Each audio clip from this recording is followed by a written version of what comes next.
hoy vamos a terminar el tema de la relación de ayuda. Sí, vamos a terminar este tema de relación de ayuda. Vamos abriendo una ventana sobre un tema inmenso, si podría ser todo un curso sobre la relación de ayuda. Vamos a ver como otro aspecto distinto del pasado. Y quiero mostrarle como dos videos, los dos son de 5 minutos. Uno, cómo hace relación de ayuda un hermano camiliano en Milán. Él murió hace pocos años, el hermano Ettore Boschini. Hacía la relación de ayuda con los mendigos cerca de la estación central de Milán. Entonces, lo mismo que hacía Padre Hurtado en los años 50, él lo hacía hasta los años 2000. Como se acerca a persona indigente de la calle. Y el otro, la relación de ayuda de la familia camiliana laica de San Bernardo y de Talca, para empezar a ver qué significa lo que estamos haciendo en teoría transformado en la práctica, con las personas reales.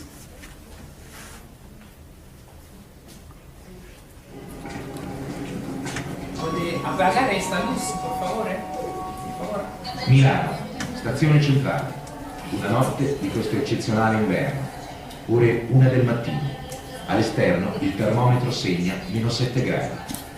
Per Frate Ettore la giornata, iniziata 24 ore prima, non è ancora terminata. Religioso dell'ordine dei Camiliani, quest'uomo che definire straordinario sarebbe riduttivo, da 8 anni, ogni sera, cerca qui i suoi fratelli, emarginati, malati psichici, alcolizzati, gente di ogni razza, per i quali la sofferenza è la compagna di una vita che per essi ha ben poco di umano.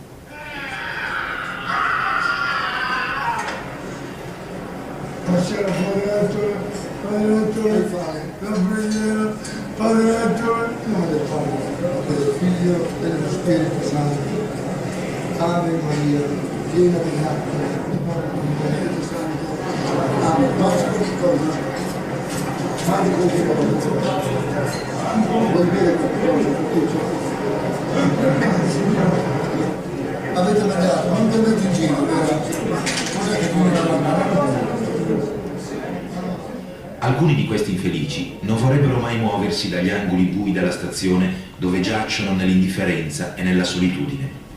Frate Ettore, con pazienza infinita, li va a trovare, portando loro un poco di latte caldo, un caffè. Con dolcezza cerca di convincerli a seguirlo. Romolo, come andiamo? Dai, bevi qualcosa di caldo, dai. Non ti vuoi decidere per dire sì?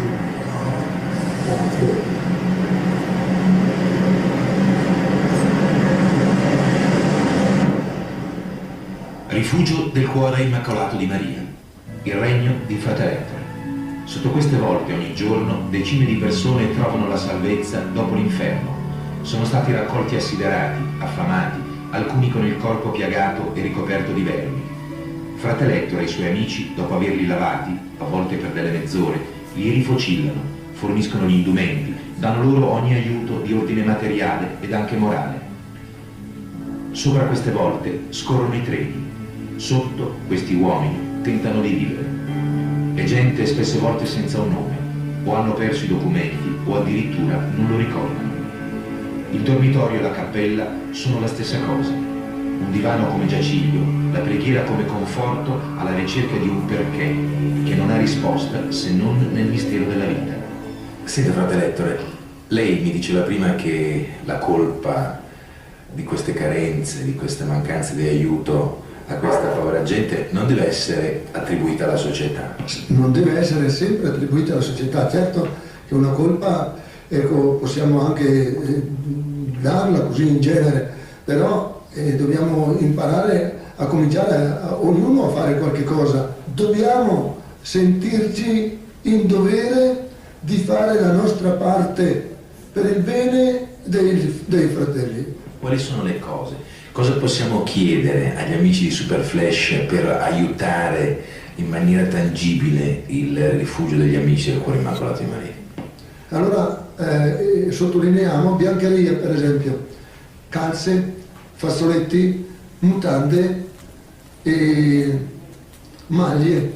Ecco, queste sono le robe che scarseggiano sempre. Vorremmo esortare tutti a cercare di fare il possibile per togliere i fratelli, qualsiasi fratello, dalla miseria, aiutare il fratello a vivere la sua povertà con decoro. Quindi è una povertà, vorrei dire, decorosa, e che noi ci teniamo a non distruggerla, perché se con i vostri soldi venisse intaccata questa nostra povertà, vorrei dire, fate del piacere, non mandateci niente, aiutateci a essere poveri, di quella povertà che merita la beatitudine del Signore. Beati i poveri in spirito, beati coloro che sentono bisogno di Dio, beati coloro che sentono il bisogno dell'aiuto dei fratelli. Frate Ettore e il suo rifugio. A Milano, alla stazione centrale, i treni continuano a scorrere.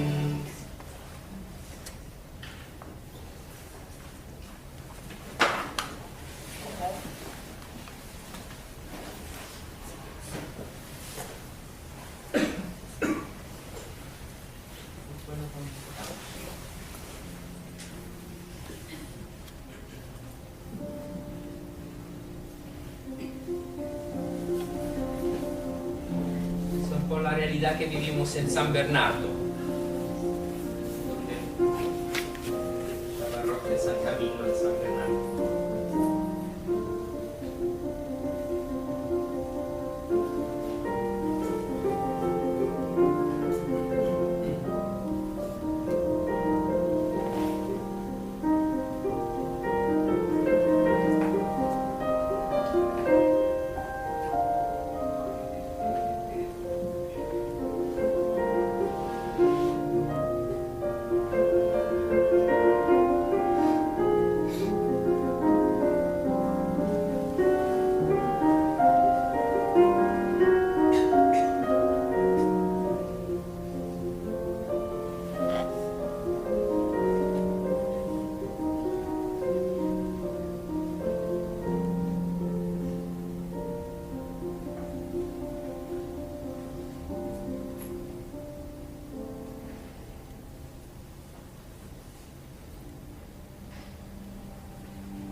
¿Qué le queda de estos dos videos? Porque estaba muy jovencito. Pasó el terremoto acá. No entendí. Estaba muy jovencito en la Sí. 15 años, se ve la diferencia, sí, lo sé. Se ve una cruz roja, ¿no? Por San Bernardo, por Talca. Esta cruz roja donde están enfermos, haciendo formación, retiro, caridad y sobre todo haciendo relación de ayuda. O sea, 90% de lo que se hace con la familia camiliana es relación de ayuda. Entonces lo que aquí aprendemos, allá se pone en práctica con todo tipo de personas, los depresivos, los diabéticos, los moribundos, etcétera, en el hospital, al domicilio. ¿La congregación solamente en el área sur de Santiago? No, ¿Y en el área norte? es que la comunidad no es hasta en San Bernardo, entonces estamos trabajando donde tenemos comunidad. Pero el ideal, el sueño que tenemos es que esta Cruz Roja llegue a Santiago. Esto es el sueño. Llegó hasta el Padre Hurtado, porque había una enfermera allá. Ahora la enfermera se fue, entonces se terminó el Padre Hurtado y sigue entonces en la parte de San Bernardo. Pero ideal, se espera que de aquí no pueda nacer un pequeño grupo que pueda ser el grupo de familia camiliana para Santiago y para también mostrar la belleza de la caridad, que no basta hablar de caridad, necesita hacer hablar la caridad. Así decía San Camilo. O sea, que la caridad hable y se muestre, y muestre el verdadero rostro de la iglesia. El rostro de la iglesia es la caridad, el amor. Y cuando uno hace hablar este amor sin tanta palabra, realmente está mostrando qué es verdaderamente la iglesia. También el hermano Héctor. Héctor es para mí un santo, estar en medio de esta gente. Usted ve, no usaba discurso, él no tenía mucha cultura, había siempre sido un hombre de trabajo, hasta el día que el Señor le mostró que este era su carisma, ¿no? De cuidar a los pobres. Entonces, ¿cuál era? Entonces, la característica de Héctor, acercarse de manera materna. Camilo decía, dice, como una madre con su único hijo enfermo. ¿Han visto cómo se acercaba? Nunca llamaba a los mendigos, mendigo, pobre, no sé cómo se dice aquí, en italiano tenemos una palabra barbone, porque tiene la barba. Respectivamente. Nunca, o sea, siempre lo llamaba amigos, eso era su manera de llamar a la persona de calle, amigo mío. Entonces, esa es la caridad, una caridad, ¿no? Que no tiene miedo de nadie, que se lanza, que hace ver qué significa el buen samaritano en práctica. Bueno, y para hacer una buena caridad necesita hacer una buena relación de ayuda. Entonces, espero que la clase de la vez pasada la tienen bien presente. Pasamos a una segunda fase de la relación de ayuda, que es un poco más en profundidad. Para los que no estaban, le voy un poco a sintetizar. La relación de ayuda tiene dos fases. Una primera fase en que hay una persona que se acerca a otra persona para ayudarla. No espera que viene, como hace el psicoterapeuta. El psicoterapeuta espera que la persona, el cliente viene, o el médico, el cliente viene y pide ayuda. No, en relación de ayuda yo voy a buscar la persona que necesita ayuda. Voy o a la casa, o al hospital, donde hay. Y empieza todo con cómo va, buscando el tema, el problema. ¿Qué pasó? ¿Cuáles son los hechos? Esa es la primera pregunta para ver si la persona quiere hablar.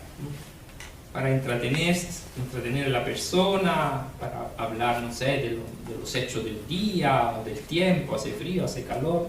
Se parte de lo superficial. Y después se pasa a una segunda fase. La otra vez hemos visto la primera fase, la escuchativa, cómo se escucha, no se responde, no se habla, se escucha con mucha paciencia. Y después la primera respuesta, que era la respuesta empática. Esto lo hemos visto la vez pasada. Es como los primeros minutos, que son fundamentales. Si uno se equivoca, uno te pierde la posibilidad de ayudar a la persona se cierra y no te cuenta nunca más nada. Hoy vamos a la segunda fase de la relación de ayuda, que es el diagnóstico, el discernimiento. que significa pasar del problema a la persona.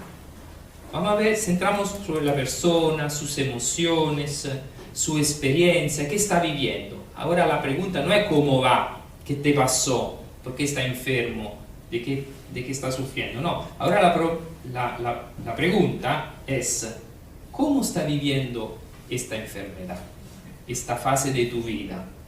¿Qué significa para ti estar aquí, en una cama, que no te puede mover, que no puede ir a trabajar, que no puede hacer la cosa de todos los días? ¿Qué significa?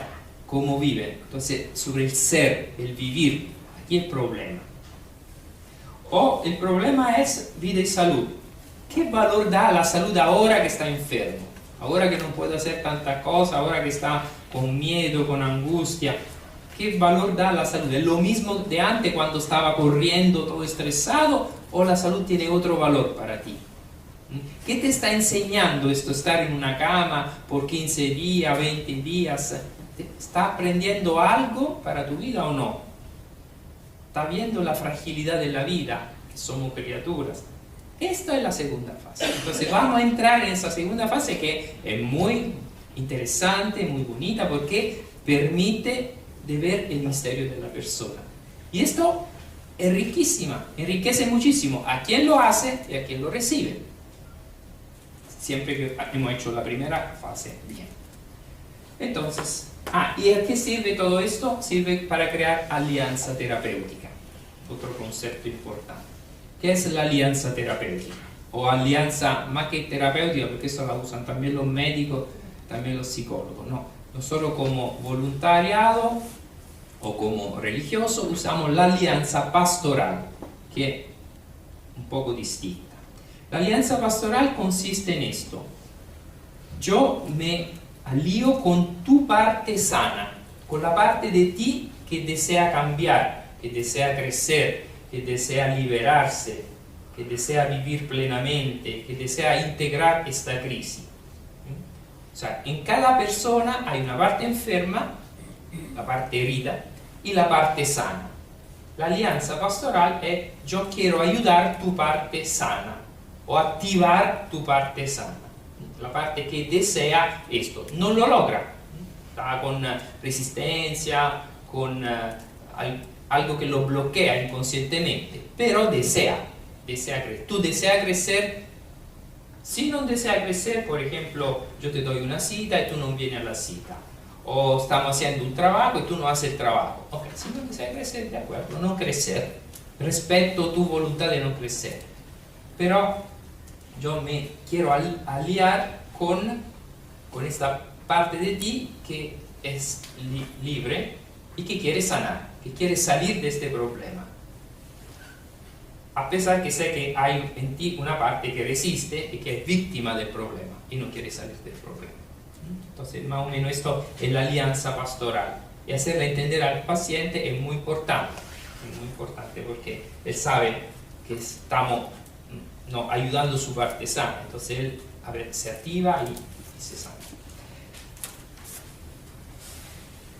Primer trabajo de discernimiento es evaluar las necesidades. Esto todas las sabemos, la necesidad de Maslow, creo que todas la han escuchado antes o después. Se parte de la primera, de la más profunda, que son la fisiológica, respirar, comer, beber, cubrirse, dormir, reproducirse, etc. Toda la necesidad fisiológica. Cada vez que uno satisface una necesidad, puede pasar a la sucesiva. No puede decir, hablamos de necesidad de autorrealización cuando no tengo la necesidad fisiológica cubierta. Entonces después la segunda son la necesidad de seguridad, sentirme en un ambiente seguro. Uno le hace la pregunta al paciente, tiene que saberla de memoria, estas 5 necesidades. Dicen, ¿se siente seguro o no? Muchos pacientes no se sienten seguros, sienten que el hospital es un ambiente hostil. Por ejemplo, una cosa que dicen frecuentemente los pacientes en el hospital parroquial de San Bernardo, dice, yo he girado varios hospitales y aquí me siento como en familia, me siento seguro. Eso es un buen signo, significa que hay una humanización del trato que hace sentir a la persona como en familia. Entonces la seguridad, que le da seguridad, que la persona está para ayudarlo y no para hacerle daño, no para que, es importantísimo. Entonces ver si lo tiene, si no darle seguridad. Amor, tercero, hacerle sentir que uno lo ama, que uno lo quiere, que está ya tratado con amabilidad y no con distancia, con hostilidad. La estima, que uno lo valoriza, no lo llama ni por número, ni por patología, no es un caso clínico, no es la cama 17, etc. Sino es esta persona con este nombre, por esto ponen arriba de la cama el nombre, de manera que uno lo puede llamar por nombre y la persona se siente estimada, se siente tratada como persona, con su identidad, con su irrepetibilidad. Pero pasan con frecuencia en los hospitales que la persona no se siente estimada, se siente tratada mal, no le responden a la pregunta, etc. Entonces uno tiene que evaluar si esta necesidad es satisfecha o no. Y la última, la realización.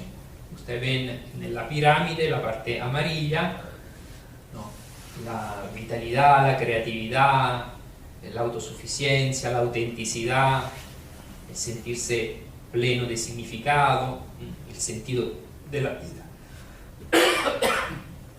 Esto es un poco como el punto, el pic, la cumbre de todas las necesidades, cuando la persona siente que está realizando su vida, está llenando, está viviendo una vida en plenitud. Esto es como necesidades, siempre importante ver. Si no están satisfechos, no es que uno pasa a otra fase porque no sirve. Primero uno tiene que tranquilizar. Por esto es muy importante la relación de ayuda, porque si la persona habla, me siento inseguro, me siento ofendido, no me siento amado, me siento rechazado, o sea, es importante que lo diga, porque decirlo sirve para desahogarse, para descargarse, para hacer catarsis, y esto es muy importante. Segunda cosa importante son los mecanismos de defensa. Aquí pido disculpas a todos los que son psicólogos, psicólogas, porque ellos saben que eso es un tema muy grande, yo solo lo toco porque para la pastoral, para la relación de ayuda, basta como ver si la persona está usando o no está usando un mecanismo de defensa. Para los que no son psicólogos, les digo brevemente de qué se trata. Cuando una persona está sufriendo mucho y no sabe cómo manejar este sufrimiento, no sabe controlar esta emoción difícil, no sabe manejar, no sabe descargar lo que está viviendo, obviamente usa mecanismos automáticos, son involuntarios todos estos mecanismos. No es que uno dice, voy a usar el mecanismo de la proyección o de la racionalización. No, es automático, son mecanismos que usa la mente para defenderse de los sufrimientos que uno no sabe manejar. Se está defendiendo de las emociones desagradables, inaguantables, se está defendiendo. Y son útiles, ¿por qué? Porque te dan el tiempo para elaborar una respuesta a esta emoción o a esta situación terrible. Entonces sirve para controlar la emoción, no hacerla subir demasiado que te descompensa, no volverte loco, por ejemplo, o para darte el tiempo de elaborar. ¿Cuáles son los mecanismos de defensa? Uno de los más frecuentes son la represión y la proyección. La represión es la huida, regresión, enfermedad, escrúpulo, fantasía. Se trata que la persona no quiere ver su problema, hace como el avestruz, pone la cabeza bajo la tierra para decir, el problema no existe, está negando. Y usa, los ejemplos son estos, por ejemplo, fantasía, huye en la película, la fantasía, o huye en alguna enfermedad psicosomática, o huye en algunas adicciones, dependencia, o compensaciones, sexo, alcohol, drogas, todo eso son ejemplos de está negando y busca otro lugar donde expresarnos lo que está viviendo. Otro es muy frecuente la proyección. Una de las más frecuentes consiste en atribuir a los demás lo que uno está viviendo adentro.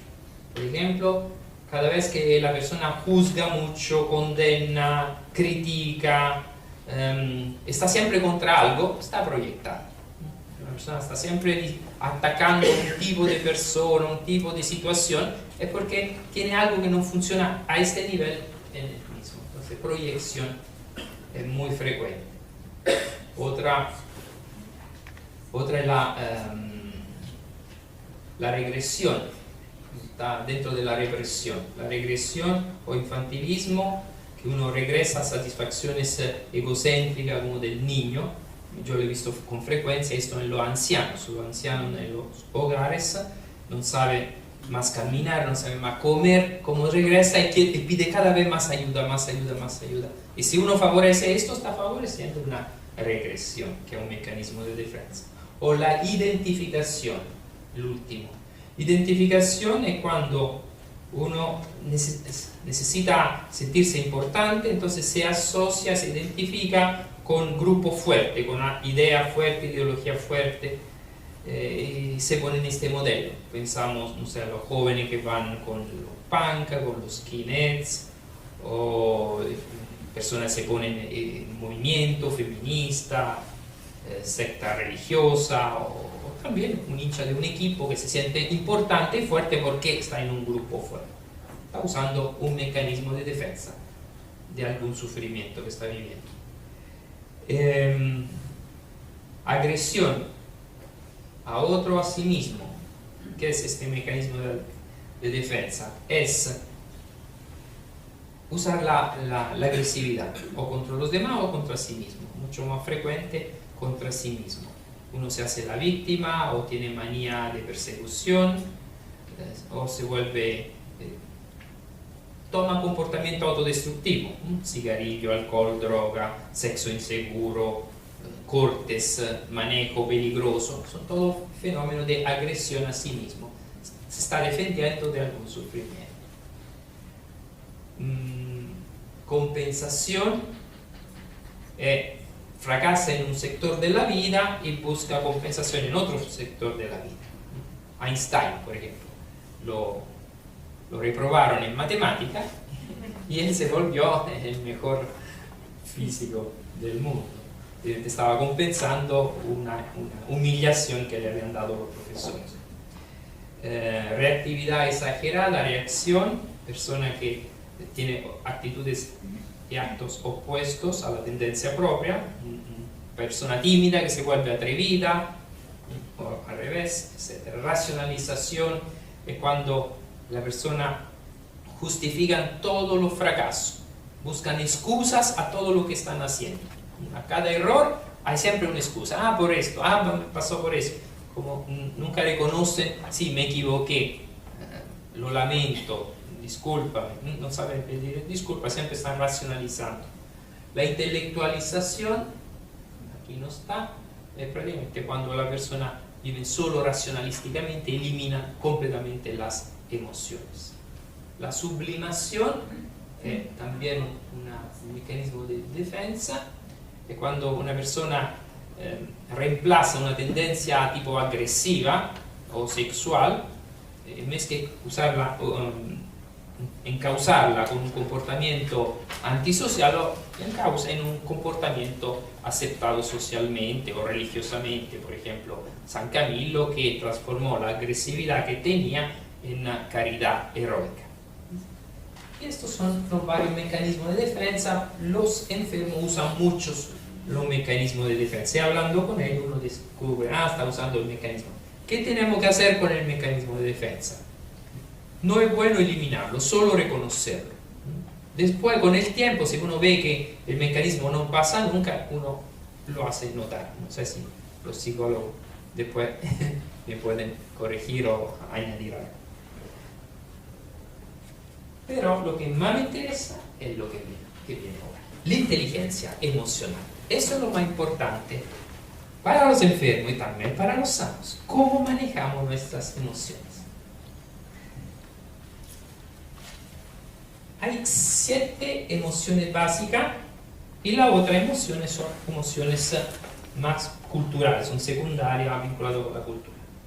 Las básicas son los miedos, el miedo, la ansiedad, La tristeza, el asco, la rabia, la alegría, la paz. Cada rostro, ¿no?, expresa algo para entrar un poco en el mundo de las emociones. La primera, ¿qué es? La primera es rabia, está gritando.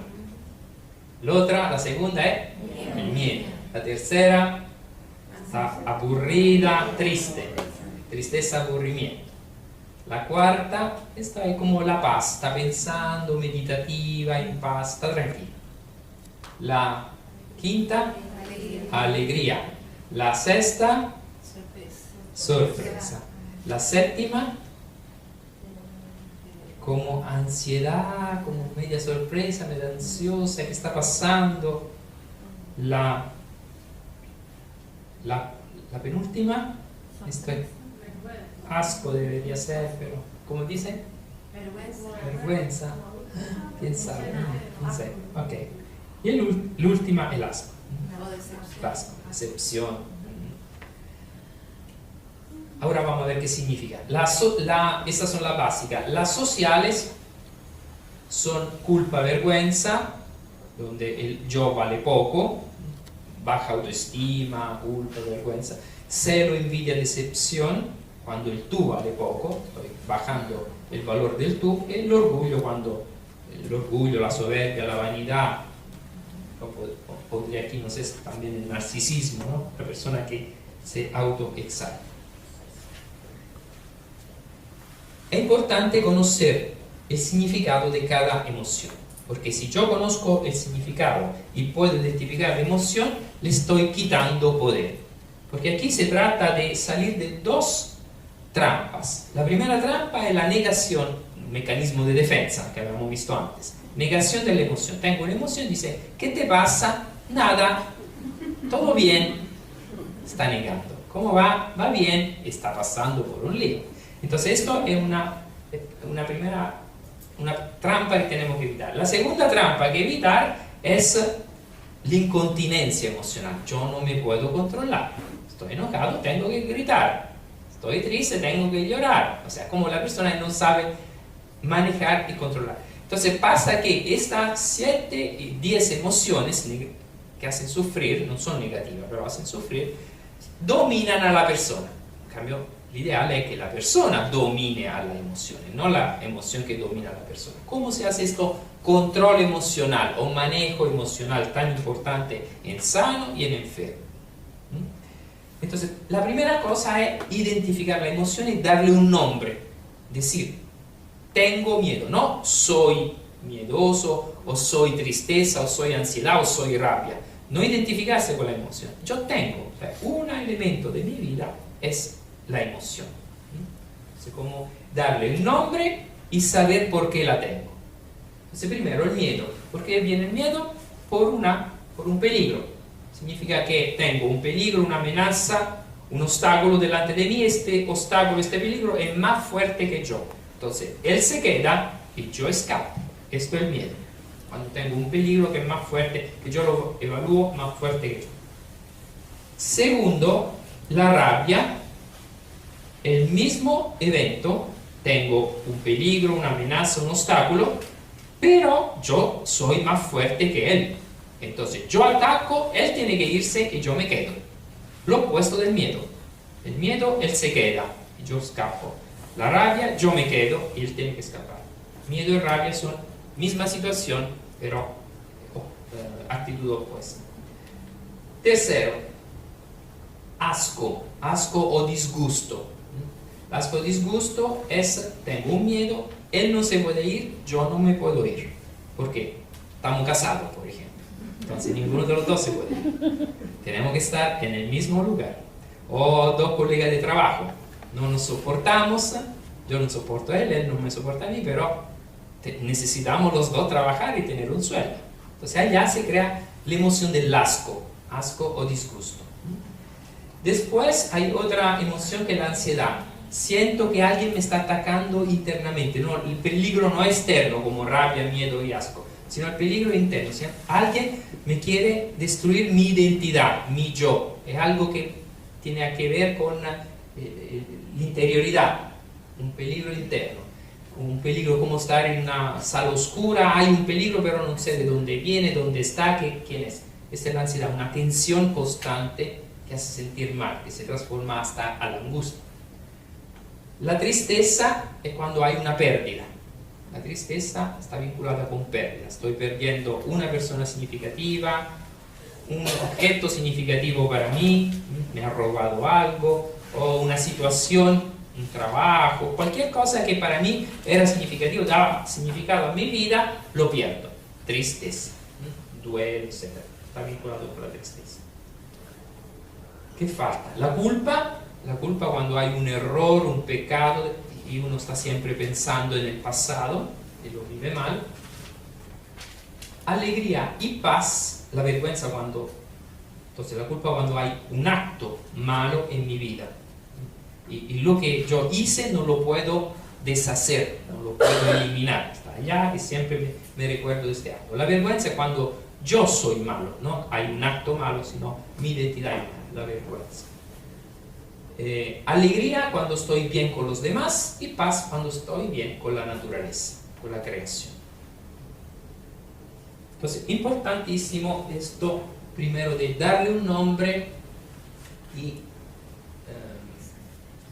darle un significado. Entonces, tengo esta emoción por esta razón. Segundo, integración. Esos son algunos elementos de la mente. Yo en mi mente tengo inteligencia, tengo la voluntad, la responsabilidad, tengo deseos a corto plazo, deseos a largo plazo, tengo deberes, obligaciones, hago elecciones en mi vida, tengo que elegir según mi conciencia lo que es bien, lo que es mal, tengo necesidades, tengo mi identidad, quién soy, antropología, tengo valores éticos, tengo espiritualidad, tengo una relación con Dios, con la trascendencia. Esos son los varios elementos que están en mi mente y mi espíritu. Por tanto, yo tengo que integrar la emoción que viene con todo esto conjunto de elementos mentales y espirituales. No puedo absolutizar la emoción. Entonces, eso es un poco el control emocional. El control emocional tiene, primero, identificar la emoción y su causa. Nombrar la emoción, darle una causa, y ya con esto, primer punto, ya la emoción baja del 50% su poder de dominarme y de hacerme hacer errores, porque las emociones hacen hacer muchísimos errores, e incluso enfermos.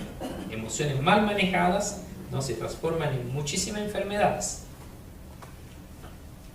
Entonces, primero le quito 50% identificando, nombrándola y sabiendo de dónde viene. Segundo punto, aceptarla como oportunidad. Para identificarla, ¿se acuerdan? El término es matar. M, miedo. A, ansiedad. T, tristeza. A, asco. R, rabia. La culpa. Entonces, cuando se olvidan, se tiene que acordar esta palabra, matar. ¿Sí? Esto del asco no me queda como claro. Asco o disgusto. Ahora, si uno... Puede ser rechazo también. ¿Eh? Rechazo también Rechazo es una forma de asco. Sí, si tengo una cosa que huele mal, me da asco. Me da asco, ¿por qué? Huele mal. O una persona indigna. Por ejemplo, la mayoría de la gente, los mendigos de la calle le dan asco. Ya, si se acercan, tú sientes el olor. Entonces le das asco. ¿Qué hago? El asco es cuando yo no puedo escapar, no me puedo alejar de esta persona o de esta situación. Tengo que vivir esta situación, la rechazo, no la soporto. Esto, al límite uno puede decir, no lo soporto, pero no me puedo alejar porque estoy vinculado con esta situación. Entonces el asco es quedarse allá donde no quiero estar. Aceptarla como oportunidad. Las emociones son todas importantes. ¿Por qué? ¿Qué es una emoción? Damos la definición de emoción. Porque uno dice, el asco es una emoción mala, o la tristeza es mala, es depresión, me lleva a la depresión. La rabia es mala porque me hace pelear con mi marido. Uno lo ve como malo, y no es mala ninguna de estas 7 emociones. ¿Sí? Sí, iba a comentar algo. Hay una película que es para los niños en realidad. No me acuerdo el nombre. Intensamente. Intensamente. Habla Sí. de todo esto. Sí, de sí, todo. sí. Va con la forma de dibujo de hecho, animado. Asco era la mona verde porque le gustaba el brócoli y lo vomitaba. Me lo vomitaba. Entonces, Le dabas como una comida. Sí. Intensamente. Es Sí. muy buena, sí. ¿Qué es una emoción? La emoción es una energía. Y esta energía yo la puedo usar como quiero, para el mal o para el bien. La emoción es el color de la realidad. El color, o sea, sin emociones, yo sería un robot, sería una máquina. La diferencia entre máquina y ser humano es que nosotros vivimos de emociones, se ve en tanta película. El color de la realidad, cioè doy color a la realidad. Mientras los pensamientos dan la forma a la realidad, la emoción da el color a la realidad. Una mente sin emociones sería una película sin colores, y sin música además. Eso, si quiere saber cuál es la emoción, tiene que quitar la música a una película. Y ven solo, realmente desaparecen las emociones. Y ven la diferencia inmensa en una película con música, sin música. Entonces, el color, la música, es la riqueza humanizadora de la vida, la emoción. Es el valor que doy a la cosa. Si yo lloro porque una persona me deja, es porque esta persona valía algo en mi vida, porque tenía un valor. Porque si yo no doy valor a nada, no tengo emociones, soy frío. Los enfermos mentales, los esquizofrénicos, no tienen emociones porque prácticamente ellos están desprendidos de la realidad, no viven más el contacto con la realidad, viven en un mundo aparte, fuera de la realidad. Entonces, si siento emoción, significa que doy valor a mi vida, doy valor a las personas. Es un signo de la propia interioridad. Sentir las emociones significa que todavía tengo una interioridad viva. Hay personas que han quemado su interioridad. El mundo de hoy tiende a quemar la interioridad, a hacer vivir solo en superficie. Entonces, sabiendo que esta es la emoción que tiene un valor inmenso, la emoción para el ser humano, podemos ver que cada emoción es importante, es una oportunidad. Por ejemplo, la tristeza. Una persona que es triste, si sabe usar bien su tristeza, sabe hacer este trabajo de control emocional, se vuelve una persona que reflexiona de manera mucho más profunda que los demás. Sabe hacer introspección más que los demás. Sabe entrar en empatía, en compasión de los otros que tiene tristeza. Es una persona que tiene creatividad artística más que lo que no tiene tristeza. O en intimidad con otra persona más que los demás. Usted ve cuántos artistas eran tristes y han hecho obras bellísimas en momentos de tristeza. Entonces, no pensar, soy triste, esto es negativo. No, esto es el momento mejor para ti, para crear, para hacer algo de intimidad, para entrar en contacto con alguna persona. La puede ayudar mucho más que otra persona que no conoce esta emoción. O la rabia. ¿Sí? Algunos piensan que la rabia es solo negativa. No, la rabia es lo más positivo que le puede pasar a una persona si uno la controla. ¿Por qué? La rabia uno la puede transformar en audacia, el contrario de la cobardía, es hacer cosas heroicas. La rabia te hace alejar de lo negativo. Me enojo con una cosa que es negativa y me voy por otro lado, y me estoy salvando de lo negativo. Me puede hacer luchar contra la injusticia, la rabia. Me puede hacer ser asertivo, confrontar asertivamente situaciones injustas. O la persona con la rabia se puede volver más honesta, más sincera, de personas que no viven la rabia, y son más falsas, más de máscara.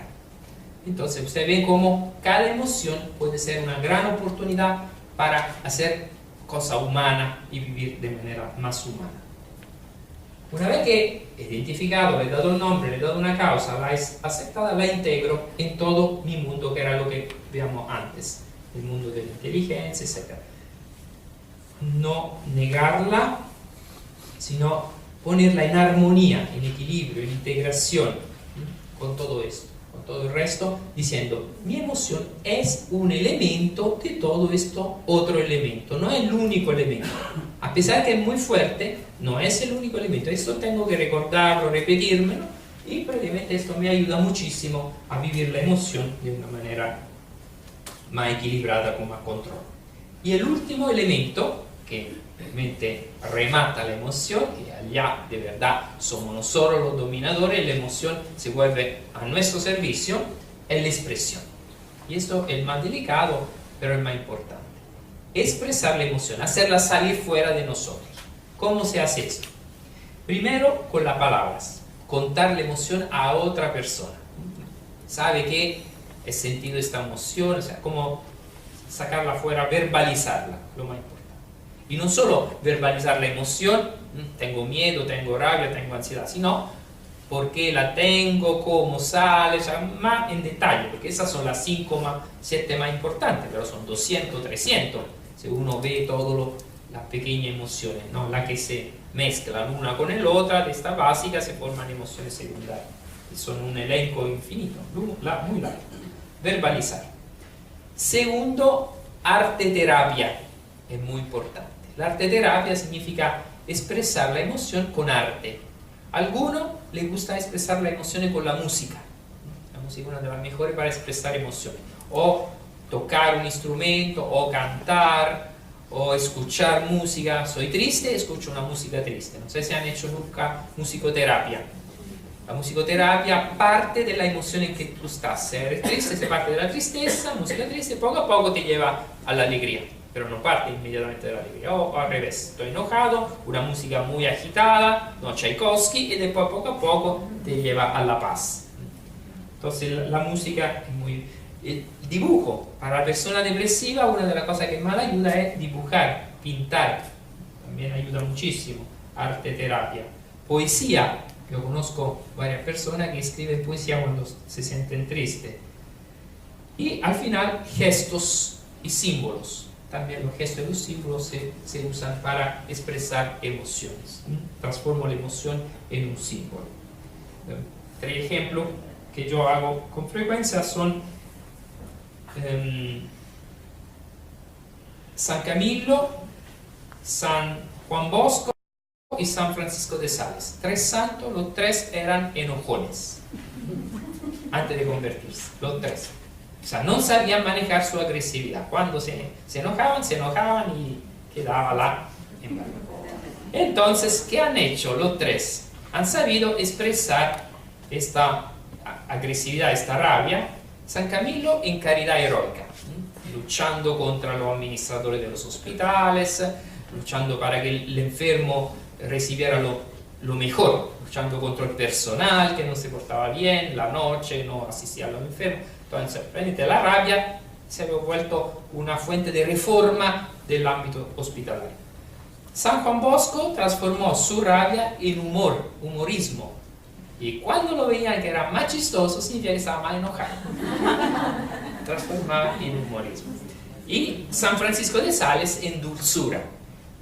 El santo de la dulzura, conocido por la dulzura, y sabía con quién se enojaba, con los hugonotos. Los hugonotos eran como los evangélicos del tiempo, ¿no? Las personas que eran evangélicas y que estaban contra los católicos, había lucha tremenda, porque se mataban en este periodo por el odio que se tenían el uno con el otro. Y él cómo lo convertía a los hugonotos, ha convertido miles y miles de hugonotos con la dulzura.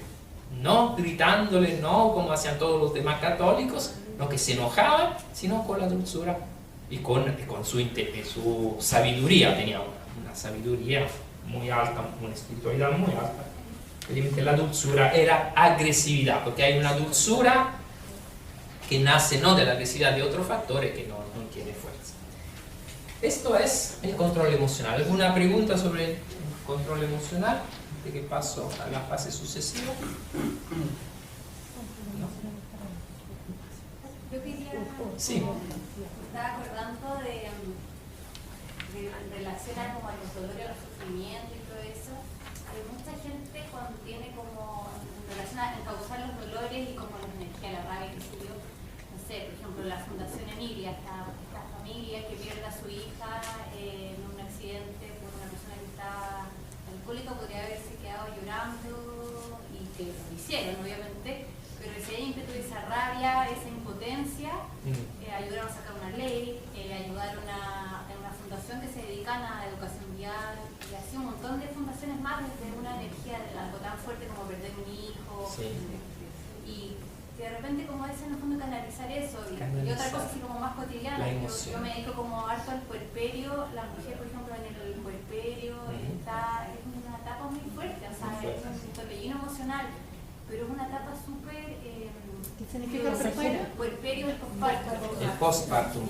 Sí. Chile es un país que tiene 40% de depresión postparto, muy muy alto. Sí, mundial. Y entonces es una etapa también, a pesar que es tan dura para la mujer, la experiencia del puerperio del posparto, también es sumamente creativa. Crean, o sea, la mujer en ese periodo tan así como torbellino emocional, hormonal, crean muchas cosas. Entonces también como causar esa energía en esos momentos como de aprendizaje. Me hace recordar algo que pasó en ese sentido, que me olvidé también de decirlo. Una de las maneras de expresar la emoción es el trabajo, transformar esta emoción en un trabajo. Por ejemplo, el duelo en tareas o la emoción tristeza en trabajo. Un clásico ejemplo es lo de los cónyuges Simontons. No sé si han escuchado. Simontons era marido y mujer médicos. Se le enferma el niño chico, el hijo, de leucemia, y después de todo lo intentaron todo, de salvar nada más. Se murió. El dolor fue tan fuerte, la tristeza fue tan fuerte de perder un niño, no sé si era hijo único, que ellos decidieron de transformar este dolor en investigación médica para salvar otros niños con cáncer. E inventaron la visualización. Eso, no sé si estamos en los años 70, 80. Inventaron la visualización para niños con cáncer. O sea, al niño le hacen cerrar los ojos y dice, imagina que hay los glóbulos blancos que atacan a la célula del cáncer, es una batalla, como hace, ¿no? Una especie de dibujo animado en visualización, con visualización guiada. Y con este simple método, nada más que esto, obviamente sobre un inmenso número de niños con cáncer que tenían 1 año de vida, de pronóstico, entonces tenían que morirse en 1 año, de estos niños el 19% se sanó. No solo no murió, se sanó. Y un 22% en vez de vivir 1 año vivió 2 años, el doble. Y otros mejoraron mucho la calidad de la vida respecto a lo que no hacían visualización. Para decir cómo sirvió muchísimo esta investigación de los cónyuges Simontons y nació todo en un dolor. Si ellos no hubieran sufrido esto, nunca habrían descubierto la importancia de la visualización para los niños oncológicos.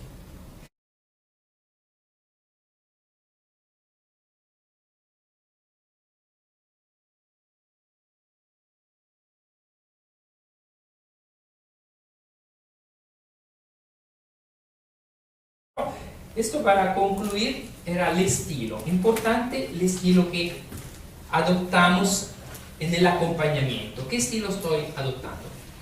Primero tengo que decir, ¿voy hacia el problema o voy hacia el sujeto? Si voy hacia el problema, el objeto, estoy concentrándome sobre la crisis en sí, sin considerar cómo está vivida. Me interesa solo el problema, solucionar un problema de la persona. En cambio, algunos van en el acompañamiento hacia el sujeto, diciendo, me interesa la persona, su crisis, esta persona, cómo él la está viviendo. ¿Se acuerdan? Endoblasta, mesoblasta, ectoblasta. Me interesa más el sujeto que no el problema. Me acerco más al sujeto. Lo otro importante en el estilo, voy hacia un estilo directivo, quiero dirigir el paciente hacia una meta, quiero hacer algo. En el estilo directivo se hace algo para un paciente. En cambio, en el estilo facilitador, estoy con el paciente, no estoy haciendo algo, solo estoy como persona, es mucho más silencioso. Estoy facilitando a tomar conciencia de los recursos interiores que tiene el paciente. Aquí se crean los 4 estilos de acompañamiento. Por ejemplo, si yo voy hacia el problema, ¿se acuerdan? A la izquierda hacia el problema. Y arriba hacia la dirección. Soy directivo con un paciente y me interesa solo el problema. Creo un estilo autoritario. Eso no se tiene que usar nunca. O sea, se puede usar solo en algunos casos, más muy raros casos. ¿Cuál es el estilo autoritario?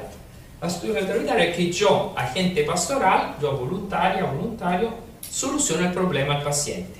lo domino al paciente, el paciente es un ejecutor de mis órdenes, es un sumiso a lo que yo le digo. Ejemplo de estilo autoritario: yo te mando, tienes que hacer esto, o yo te doy un consejo, haz esta experiencia y esta experiencia te va a ayudar. O paternalismo: escúchame, relájate, descansa y haz lo que yo te digo.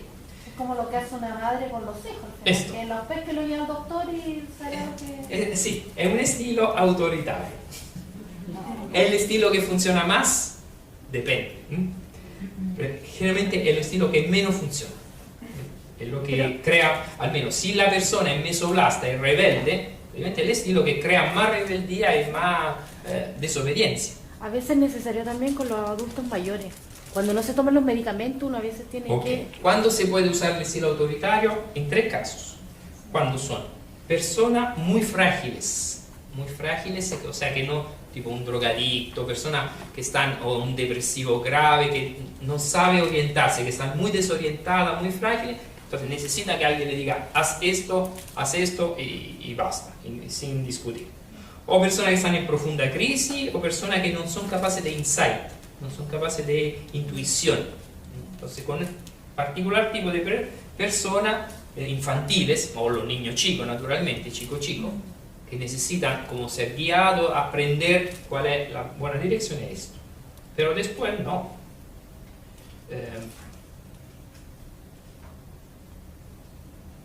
¿Por qué? Porque uno que usa siempre este tipo directivo, obviamente está evitando al paciente de tomar sus decisiones para su crecimiento. En nuestra cultura eficientista, que se buscan los resultados inmediatos y se transforma la persona en objeto, somos muy utilitaristas sobre las personas, probablemente se usa mucho el estilo autoritario. Esto es mi papel, yo soy tu superior, tienes que obedecerme y basta. O el reproche, uno le grita, yo te lo había dicho, tienes que hacer lo que te digo, si no. O el chantaje, la mamá que usa el chantaje, etc. O juicio culpabilizador, esta persona te hace mal, no tiene que ir con esta persona. O sea, este es el autoritario. Sí. Sí, un comentario sobre lo que usted comentaba del autoritarismo en el adulto mayor. Ciertamente que yo también estoy de acuerdo que en algunos casos particulares, especialmente cuando estamos hablando de un paciente demenciado, ¿no es cierto?, que en realidad no está usando el pleno juicio, el pleno uso de su juicio, digamos, ahí ciertamente que el cuidador puede llegar a utilizar el método autoritario, pero el gran riesgo del método autoritario, especialmente en las personas más desvalidas, es el riesgo de maltrato. O sea, ciertamente que uno no quiere maltratar al adulto mayor, pero a veces hay un gran riesgo de que si una persona se deja llevar y no sabe controlar sus propias emociones, como han comentado hace un rato atrás, también es un riesgo importante el del maltrato al adulto mayor y también el maltrato a los niños. Entonces, por eso el estilo autoritario se puede utilizar, pero siempre con mucho cuidado y siempre en contadas ocasiones, como dice el padre Pietro. Basil trabaja con adultos mayores en la Fundación La Rosa, entonces habla por conocimiento. Claro. Ok, otro estilo, tengo que terminar, democrático. Democrático significa, voy hacia el objeto, hacia el problema, me concentro sobre el problema, tengo que solucionar el problema en esta paciente, pero de manera facilitativa, no directiva, sino facilitativa. Quiero estar con el paciente. ¿Cuál es el estilo democrático? Yo te ayudo, paciente, a analizar el problema. Tú, paciente, ve una sola solución, buscamos otra solución a este problema, buscamos juntos. O no me siento de contestarte, pero me gustaría profundizar contigo, estar contigo, profundizar contigo este tema, de manera que vamos a encontrar una mejor solución al problema. ¿Se dan cuenta? El democrático es, buscamos juntos la solución del problema. Después, el estilo protector. El protector estamos de manera directiva, estoy dirigiendo, haciendo algo para el paciente, pero voy hacia el sujeto, no hacia el problema, me interesa la persona y su crisis. ¿Cuál es el protector o el estilo protectivo? Es la gente pastoral que se toma la responsabilidad de la crisis del paciente. Obviamente es esto es un mal momento, tienes que tener confianza en mí, yo te voy a hacer salir de esta situación, no te preocupes, yo te voy a ayudar. También es un estilo mucho de la mamá, esto, el estilo protectivo, mamá sobreprotectiva, también que puede ser bueno en algún momento y malo en otro. No desanimarte, he visto tantas veces personas que están sufriendo como tú, te voy a liberar. Es directiva, yo te voy a liberar, yo soy tu liberador, yo te voy a hacer estar mejor, solo tienes que tener confianza en mí.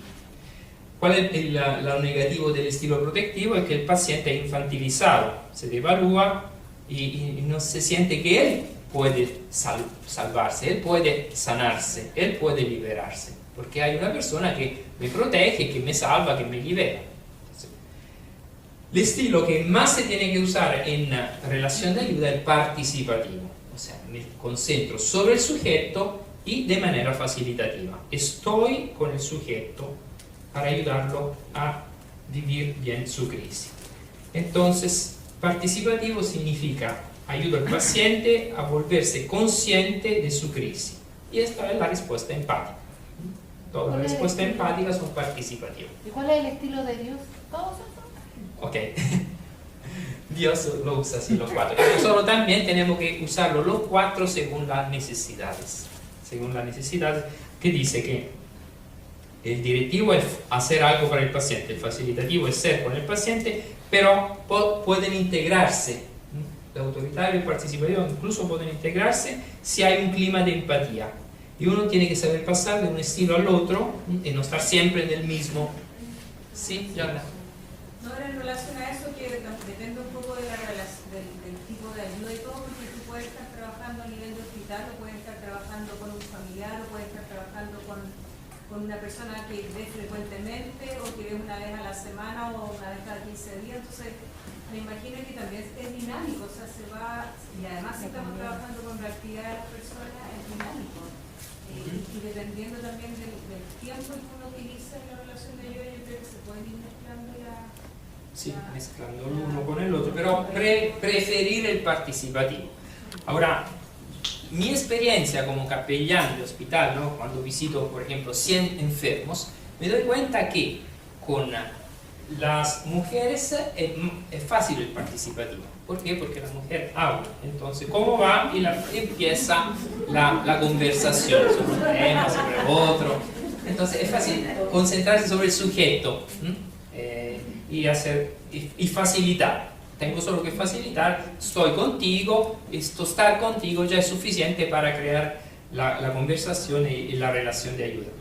En cambio, con el participativo, o con personas que tienen una tensión muy muy fuerte adentro, como están sufriendo mucho y tienen que sacar fuera su sufrimiento.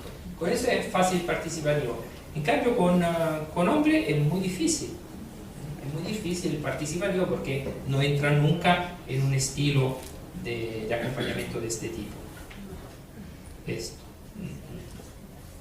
Los hombres, por ejemplo, ¿cómo se desbloquean?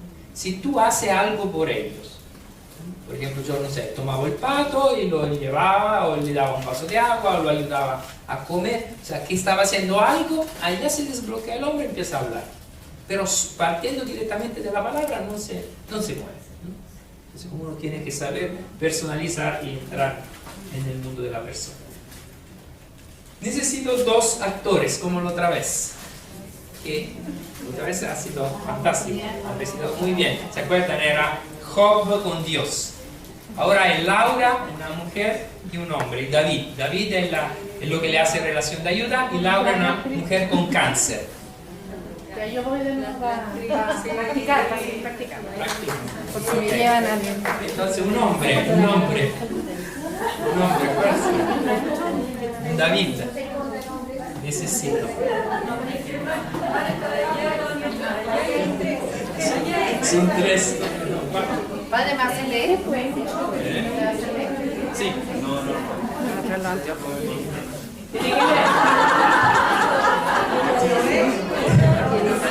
Tiene que leer, no tiene que inventar nada. Basta saber leer.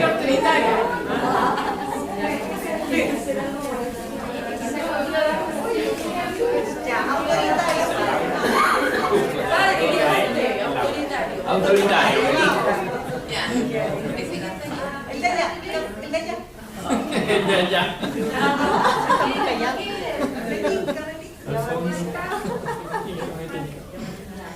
Sono timido. La que estaba la otra vez está. La persona que estaba la otra vez. Él se va a parar. Patricio. Está en disposición de pararse. Patricio. No.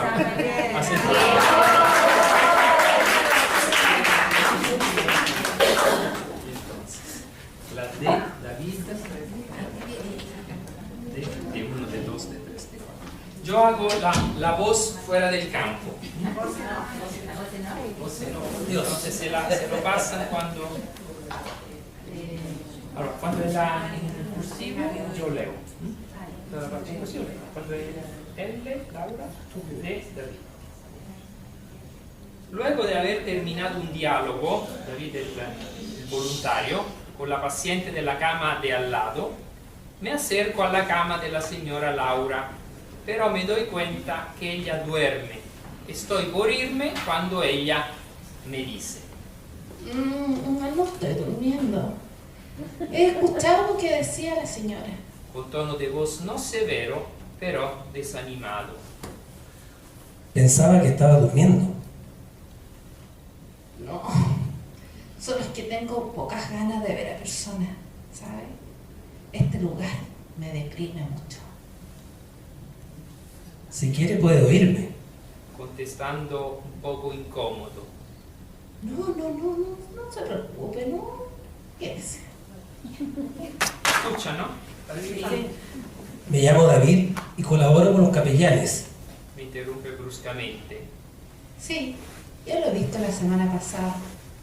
Había pasado por aquí, pero yo me hice la dormida. Me quedo un momento perplejo sobre qué decir. Imagino que está sufriendo mucho. ¿Por eso no quiere ver a nadie?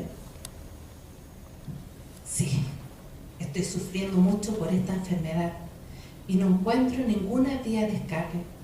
Su apertura me asombra y al mismo tiempo me pone en dificultad. Me quedo por algunos momentos en silencio, no sabiendo qué decir. Luego empiezo de nuevo. Yo he pedido al Señor que me sane y en cambio Él no me escucha. Llora y le doy un pañuelo. ¿Qué vida es esta? Hace 7 años que esta enfermedad me destruye. Partió de la mamá. De la mamá. Y a pesar de la operación, el cáncer se ha ramificado. Siento que usted tiene un dolor muy grande por dentro. Sí, así es. Pero la cosa que más me hace sufrir no es tanto la enfermedad que tengo dentro, sino el hecho de ser la causa de sufrimiento para mis hijos y mi marido. Yo veo que cuando ellos están aquí, sufren más que yo. ¿Está muy preocupada por ellos? Sí. Estamos en silencio. Yo sufro y ellos también. No logramos hablar. Yo no quiero. Y estalla en llanto. Me quedo también en silencio, siento por ella mucha compasión, estoy incierto sobre qué decir, qué no decir. Luego me doy coraje y hablo de la muerte. ¿Tiene dificultad con sus hijos y su marido por lo que pudo suceder a causa del cáncer que tiene? Sí, eso es justo lo que me angustia. ¿Cómo puedo decirle a ellos que estoy muriendo? Ellos ya están tan mal por mí. ¿No piensa que lo mejor es hablar con ellos? Que usted los está dejando y así afrontar juntos este tema de la muerte, esta experiencia de la separación. Yo no puedo hacerlo, no puedo. Los haría sufrir aún más. Usted quiere mucho a sus hijos, ¿verdad? Ellos son lo más importante que tengo. Pero ahora, esta enfermedad está destruyendo lo que más quiero, mi familia. ¿Por qué este sufrimiento? ¿Para qué sirve estar aquí y vivir como un perro? Me quedo en silencio, no sabiendo qué contestar. Luego tomo las manos de la paciente que llora. ¿Le está enseñando algo a este sufrimiento? Me ha hecho entender que mi marido y mis hijos son las personas a las cuales amo profundamente. Y me sonríe llorando. Esto que dice es hermoso. Me quedo un rato más en silencio, luego empiezo de nuevo. ¿Quiere hacer alguna oración y pedir ayuda al Señor en este momento difícil? No me siento con ganas de orar. No se moleste por esto. Por supuesto que no. Si quiere puedo orar yo por usted. ¿Ya? Sí, hágalo. Gracias. Me siento lejana de Dios. Yo creo que el Señor está cerca de usted. Sonríe. Recibo una respuesta no verbal de acogida a la palabra dicha. Hasta luego, señora. Aprieto su mano. Hasta luego. Gracias. Un aplauso.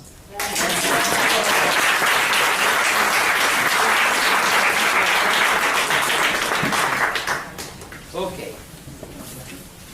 Bueno, ahora dividirse en 8 grupos. Hay 4 preguntas. ¿Qué imagen de Dios tiene Laura? ¿Qué expectativa revela esta imagen de Dios? ¿Qué actitud manifiesta Laura frente al sufrimiento y a la muerte? ¿Qué sentimiento prevalece? ¿Tiene esperanza o no tiene esperanza? ¿Qué relaciones tiene con su familia? ¿Qué temas sobresalen respecto a la familia? ¿Cómo está viviendo la relación con la familia? Entonces, con Dios, consigo misma, con su sufrimiento y su muerte, con la familia. El último, ¿qué le sugeriría a David? ¿Dónde se equivocó? ¿Cuántas veces se equivocó? Y allá un montón de veces se equivocó. Dijo lo que no tenía que decir. Ahora, para hacer esto necesitaría mucho tiempo. Lo hacemos como rapidito y después yo lo ayudo a dar la respuesta correcta y le voy a decir también la parte terapéutica, que es la que viene después. Entonces, rápidos, 8 grupos. Yo creo que el grupo de...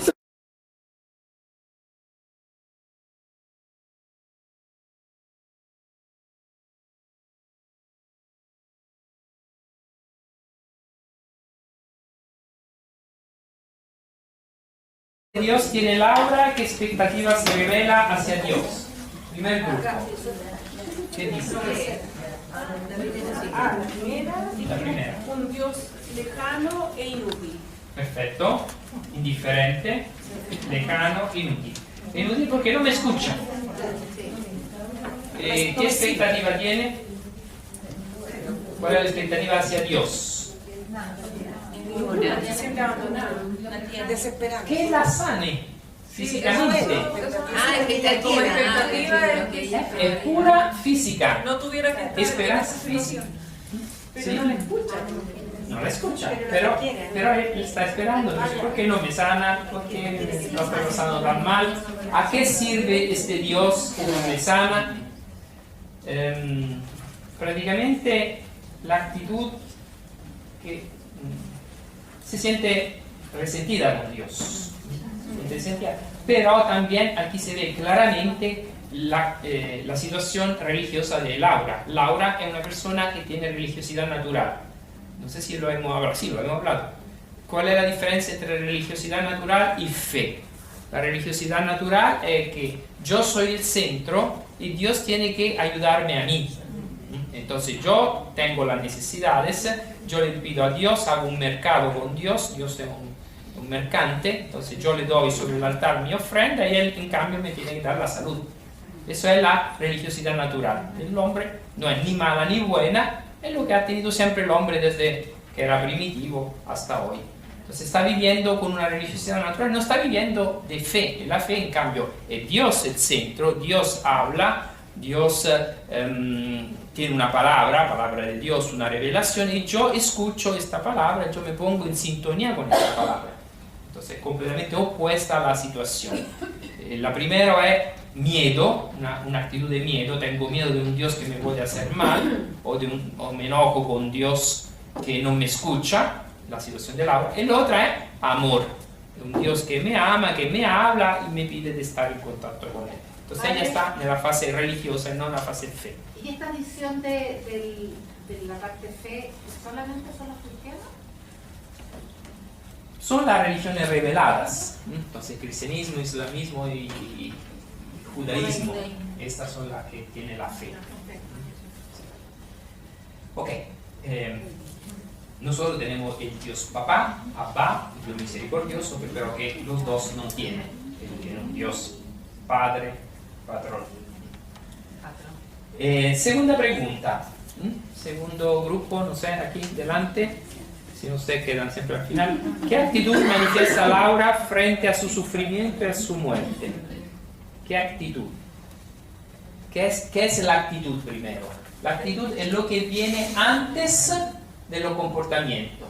La actitud, lo que viene antes de la emoción. O sea, como algo de base que determina y condiciona todos los comportamientos que tengo después.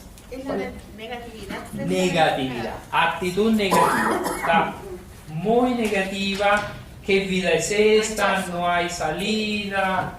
Esto me destruye. Es como que está entregada Perfecto. a la enfermedad. Negativa. Entonces, ya es difícil actuar con una persona negativa, que ve todo es negativo, no soy la víctima, es todo malo, etc. Segundo grupo, ¿quién es aquí? ¿Qué sentimiento tiene Laura? Sentimientos serían las emociones que duran en el tiempo. Una emoción puede ser una rabia de momento, pero si uno está siempre enojado, tiene sentimiento de rabia. ¿Qué sentimiento tiene? Habíamos conversado que emociones que identificamos en ella era miedo, rabia, tristeza. Aquí dice angustia, exasperación, amargura. Puro, ¿no? ¿Tiene alegría? No. ¿Tiene paz? No. Te lo está viviendo mal, le falta completamente control emocional. Entonces, un trabajo que se podría hacer con ella es control emocional. El grupo atrás. ¿Qué esperanza tiene? El tema de la esperanza es muy importante para todos los enfermos como diagnóstico. ¿Tiene esperanza o no? ¿O en qué tiene esperanza? Atrás. No tiene esperanza. Pero está esperando algo. La curación física. Es solo esto, ella. ¿Por qué interrumpe al voluntario, a la gente pastoral? Porque le gustaría tener salud. Ahora, aquí tenemos que hacer un pequeño discurso sobre la esperanza. Hay pequeña y grande esperanza. Hay la grande esperanza que sí, me sano de mi cáncer, es natural, eso toda la persona quiere sanarse del cáncer cuando se enferma. Pero hay pequeña esperanza, el trabajo se hace sobre la pequeña esperanza. Vamos a ver a nivel espiritual, a nivel afectivo. ¿Cuánta esperanza hay? No hay solo una esperanza. Por ejemplo, la esperanza de poder hacer lo que quiero, de poder decidir cosas, de poder estar con quien quiero. Esto como yo soy protagonista. Esto es una esperanza, es pequeña esperanza, pero esperanza. Como dar como un rostro a la esperanza. ¿Cómo se hace para enseñar a un paciente la esperanza? Con las películas. Hay películas que muestran personas que están muriendo o que están en fase terminal y que muestran cómo pueden vivir positivamente esta fase terminal de la vida. Por ejemplo, Bucket List. ¿Lo han visto? Sí. Esta es una película muy interesante, muy profunda, que te hace llorar, que de verdad te enseña cómo vivir la fase terminal. Dos hombres, un negro y un blanco, que viven juntos la fase final de tenía cáncer. La otra es Mi vida, es también una película muy buena. Porque el problema con la persona que sufre de cáncer es el problema que es difícil hablar. Pero tú ves una película y esa te hace, no te da como idea para compartir una película, para ver. Vit, esa la hace ver siempre a la enfermera, porque muestra de manera muy positiva a la enfermera en esta película y muy negativa a los médicos. Lo usan así, Vit con la doble D. Bucket List, Mi vida, o lo mejor de mi vida, a veces lo mejor de mi vida, WIT, esperanza de vida, è un medico, un hombre, o esperanza de vida, quédate a mi lado, Vamos a estar todos llorando. todo llorando. O también, si no quiere ver película, que no son tanto de cine, una también Gran Paz es una película. Una son los cuentos sanadores. Hay un camiliano que ha escrito cuentos sanadores para la fase terminal o para las enfermedades. También cuento, uno lee un cuento y de allá le viene en mente esperanza, le viene en mente tantas cosas. Grupo al fondo del otro lado, la familia. ¿Cuál es la su relación con la familia? Usted al fondo. Sí, ahí hay un problema importante, porque ya no se atreve a enfrentarlo.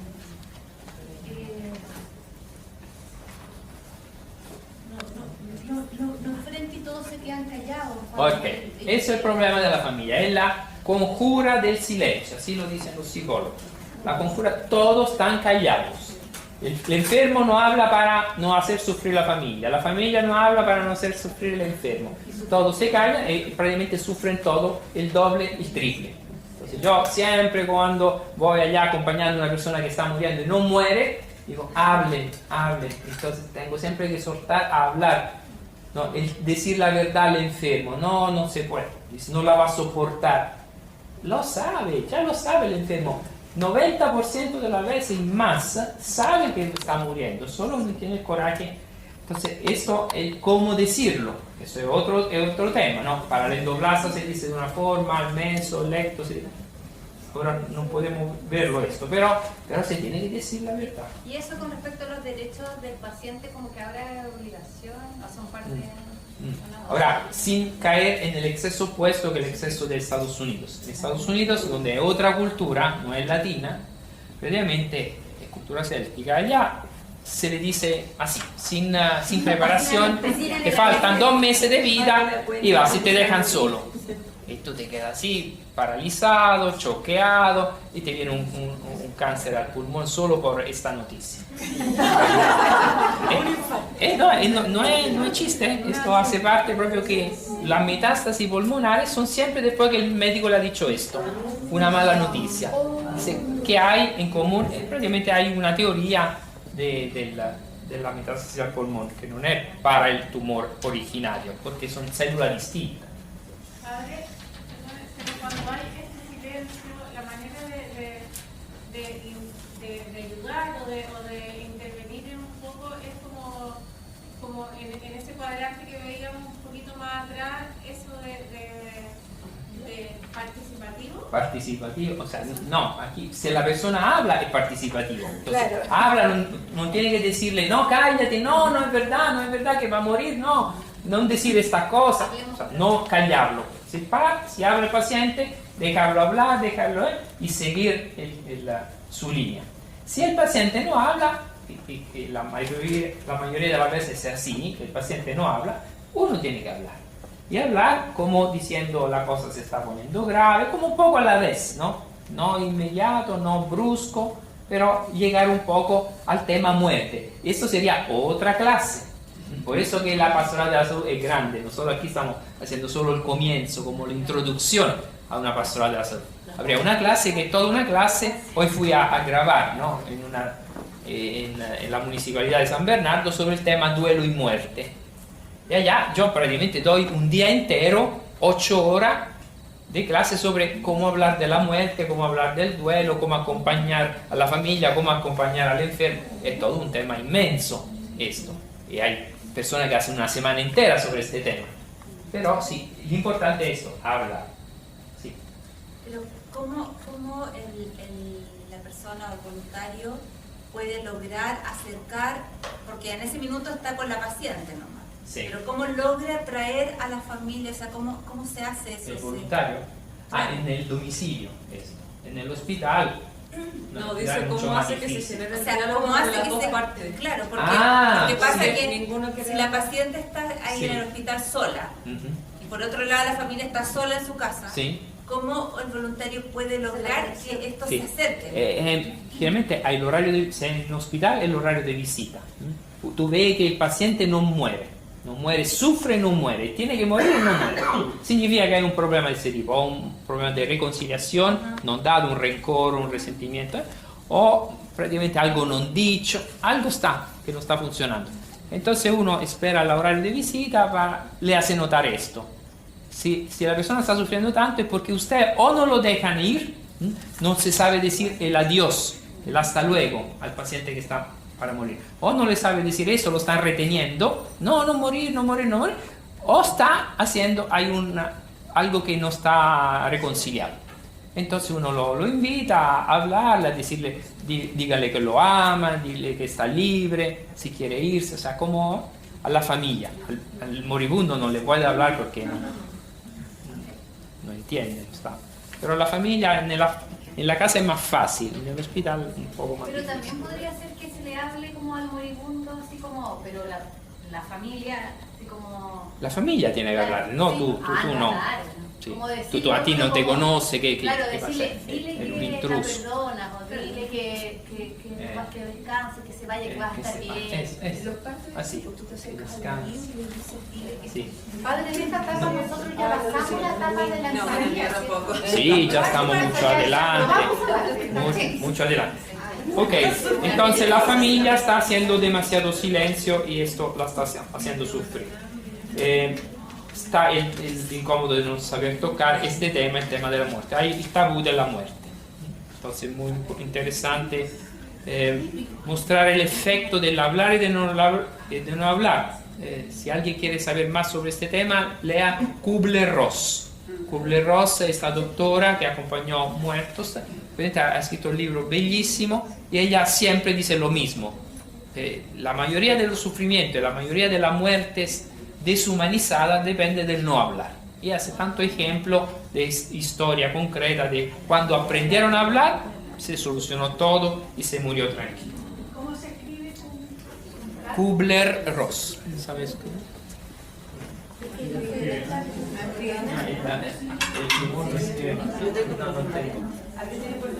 A ver. Kubler con la K, Kubler con B larga, Kubler-Ross, R-O-S-S. Ok. Ahora, bueno, la evaluación espiritual la vamos a ver la próxima vez porque es tarde. Y le voy a decir el diagnóstico final cuál es y la terapia cuál es. Lo vemos la próxima vez. Entonces, gracias de la atención. Hasta el próximo viernes.